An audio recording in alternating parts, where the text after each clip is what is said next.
so like I said, I didn't know that any of that mattered until I programmed it. Like I didn't know why my dreams were saying to program this particular thing. In fact, it wasn't the dreams weren't even about moving averages. I was trying to understand in the dream. I was being told about um, the structure of human behavior and what I mean. There were these people in the dreams that were telling me that people's behavior are all based on these types of cycles, and that any cycle where the period of it, which is to say how long it takes for one if you consider a cycle a turn of a circle, like how that turn of a circle, how long that takes, if that turn is within your realm of understanding, if you're able to pay attention to the entire turn and see multiple ones of that, well, then that cycle is you have free will over that cycle because you can make a change and then see it over time and then adjust accordingly. And so, and then but as that cycle, as that period grows and grows and grows, it takes longer for you to notice how your changes affect that cycle. So then you move from this absolute free will to as the period gets longer and longer and longer, the cycle gets longer and longer and longer. It requires more effort, more vision, more intelligence to be able to be aware of that, and eventually moves into this realm of destiny. And each cycle that's longer than your awareness, now you are a victim of that cycle. You are Subject. Yeah. you're subject to that cycle. And so in the dream, these people were trying to explain to me the difference between free will and destiny, and it turned out that or fate and free will and fate, and it turns out that free will and fate is a gradient. It's not that you have free will or have fate, is depending on your awareness of the cycle, you either have some degree of free will, some degree of fate. And they were showing how you have cycles that are so small that there's no such thing as destiny for us. Like we can definitely affect that thing completely. All the way up to cycles. There's an infinite number of these cycles, but there's cycles that are essentially the lifetime of the universe, for which all things subject to it, as far as we're concerned, is fate. And so they were explaining to me how to calculate the formula for that, how to determine where are these boundaries, where are these sort of like defining where would you divide those stages, those levels. And there's an infinite number of types of divisions you can make, but some make more sense than others. In the same way that of notes on a scale, you can have So like scales that are tuned to different things and different numbers of notes, and you have different types of music you can make. And if so an instrument is tuned in one way, it's or made in one way with certain types of base understanding of what is the level of what are the notes it's trying to achieve, what are the octaves it can reach, and all that sort of thing, where you can generate different behavior from one thing than another. All right. So, like, if you're going to be dividing time, you can do that in an infinite number of ways. But if you use a second, a minute, an hour, a day, a year, um, 10 years, a lifetime, those are cycles that are meaningful to us human beings because we already operate in those increments or Yeah, think in and those increments. that's right. And we operate in those increments, they're not relevant because we operate in those increments. We operate in those increments because they're so substantial. The sun goes around, the seasons, Exactly. lifespan. That's right. And so we naturally will make decisions based around that. So just Interesting. for the fact that how the so since the financial markets are an aggregate of human behavior, well then, and some of these are cycles longer than many of the participants are aware of, right? They're dealing with information that not everyone has all the information. That means it's more of there's more fate, more destiny in the stock market than there is free will, depending on how much information you have. Obviously, if you have more information, it's not, it's free will to you and it's destiny to somebody else. And so if you can, but because this is aggregated behavior, especially on longer time frames, what happens is that if something is going to happen, it's almost inevitable that it will occur in the markets. How you get there might be different, right? So So if I this were to tell is you that human beings is gonna wake up and go to sleep at night, wake up in the morning, go to sleep at night. Well, some people will stay up for 2 days. Some people will sleep for 3, but the likelihood is that they'll wake up and go to sleep, right? And now if I told you someone's asleep, you can bet that they'll wake up, right? Now, or if someone, yeah, you can bet that they'll wake up. Now, you might bet that if you bet that tomorrow morning they'll wake up, well, the person taking the other side of that bet, you're gonna have to pay up a lot for them to take the other side of that bet. They'd be like, well, I also believe they're gonna wake up tomorrow, so you got to pay me, you know, way more for me to take that risk that I have to pay out to you, or I'm gonna have to pay you out some minimal amount or whatever it is. They might not even take the bet. Whereas if the person has been asleep for 2 days, right, then that changes the calculus as to whether you might take that bet or not, right? Depending on what information you have. So it might be like, well, I know they're in a coma, so I'll take the other side of the bet because I know they're not waking up for, like, they're not likely to wake up ever, right? Well, someone else might say, well, I'm praying to Jesus and I know they're going to recover and they're going to wake up tomorrow, right? So now you got a market. Now you got something that can be traded because all, some people have some information, other people different, whatever. And so these cycles, these currents that exist within human behavior show up in the charts. I didn't know this. Once I actually did these calculations on by hand, like I was gonna say on paper, but I did it on an iPad. Did it by hand, and then I programmed it into. I was like, hey, I wonder how this works inside of the stock market, and I programmed it in there, and then it showed that these levels matched up with major moves. Right. So, for example, if I go back to the chart over here, and we're just looking at Bitcoin again. We're looking at Bitcoin because remember, Bitcoin is highly correlated with flow.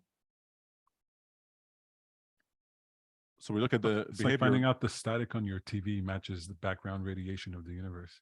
Like, oh. Right. So you see here how the price of Bitcoin goes up and comes down to this orange line. Goes up, Wait, comes are we down to looking this at orange version line. 3 or version 2? This is version 2, but it's the same in all the versions of currents. Yeah. Goes up and comes down. Well, why does it always come down to this line? Well, this line is I call it a lustrum, which is around a 5-year average. Now, I didn't know that the 5-year average had anything to do with Bitcoin. Why is it not 6 years? Why is it not 3 years? Like, I don't know. It turns out that it's responding to this 5-year average. Now, lustrum, the reason I named it that is that lustrum is a period of time it was very relevant to the Romans. It meant a 5-year period. And so when you see stuff like that, you're like, okay, there is like somehow through the course of human events, people came to the conclusion that a 5-year period was relevant in some way. I don't know all the details why, but that's what they did. And then it turns out that Bitcoin is like responding to this. That's kind of like right? why we count by 10. Like we talked about 20, 25, 30, 35. Like, Right. makes sense to us. I don't know why. Yeah. Well, that makes sense to us because we have 10 digits. Yeah, but why do we have 10 digits?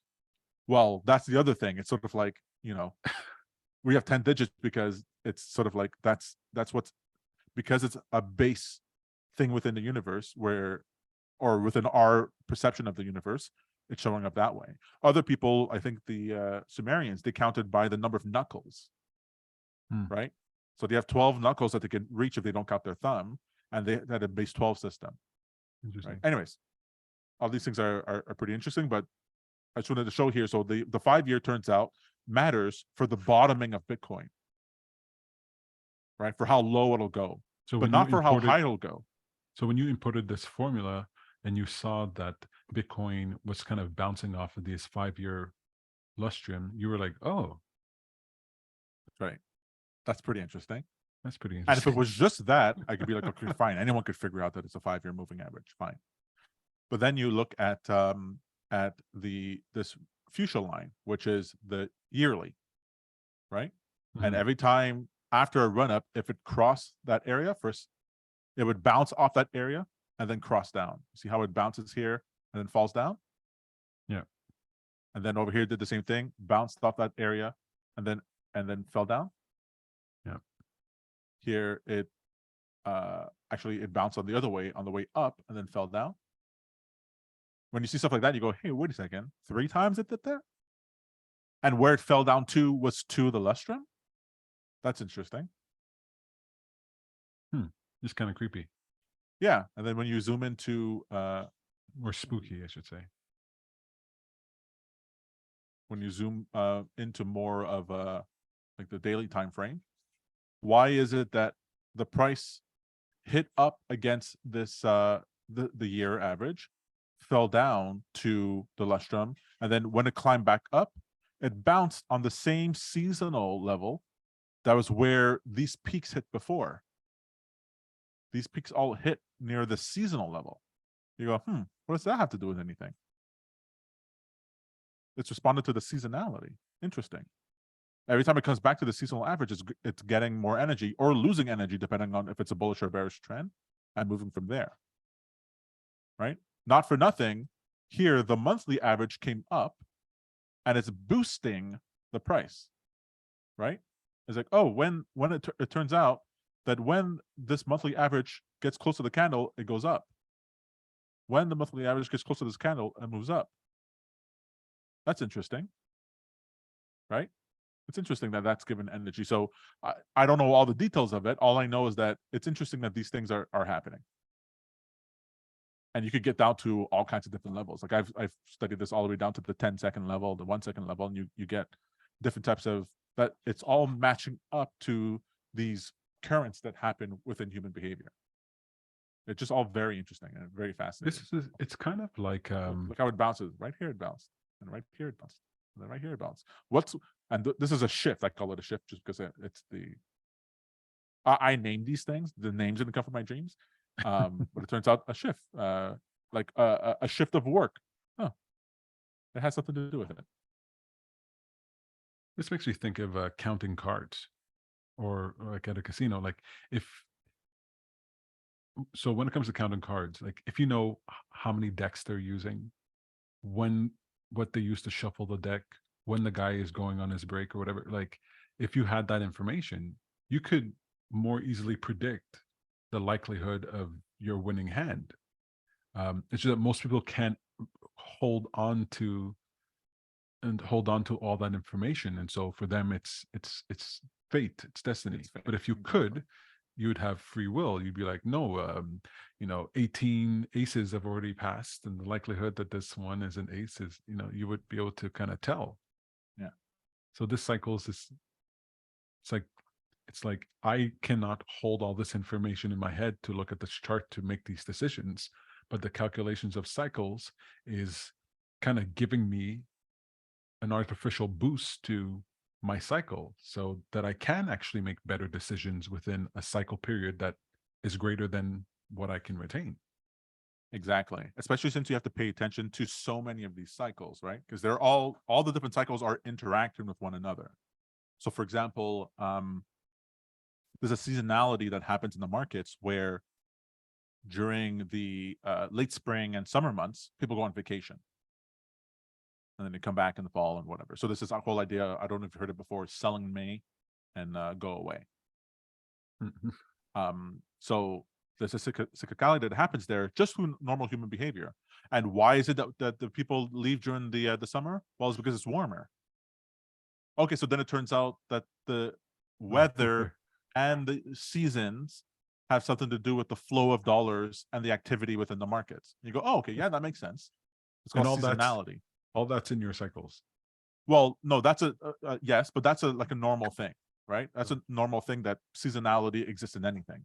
Like when Christmas comes around, everybody knows exactly they're going to be stocking up the shelves, and then they have to precisely sell them, and then people won't have money in the new year, and so they'll pull back. That's right. So the markets are filled with people who know these things. Right. So it's hard to take advantage of it as much. People know there's going to be less volume in the summer, so you're not going to get good odds then. Just like people know that when certain things are being reported, right? Every month, government reports come out and earnings reports come out from public companies or whatever. These things are things that people already know. So I was like, well, how do you get an edge? I'm not going to get the I'm not going to get the insider scoop of what the earnings report's going to be for Netflix before it comes out. I'm going to find out just with all the other plebs. So how am I supposed to get an edge on this? And this is where I find cycles, which provides this sort of like overview of a different type of overview than you might normally be used to, where you see how these time periods interact with each other. I think it's super useful. You're not basing your decision based on what the price is doing right now, right? You're not basing your decision on, oh, this ball is falling down the stairs. Let me try to predict where the ball will be in any given second. You go, it's falling downstairs. It's going to be at the bottom of the stairs. And when I get to the bottom of the stairs, it'll stop falling. But the stairs are invisible, and the building that it's in is invisible too. So make that visible, and then you'll be able to make those predictions, right? What I find wild is because seeing the cycles and seeing the signals on the chart, that's pretty mind blowing. Like I keep having to remind myself that I would have seen that signal at the time. This is not retroactive. Mhm. Um, but what's even more incredible is that this came from your dreams. Yeah. Like, how do you feel about that?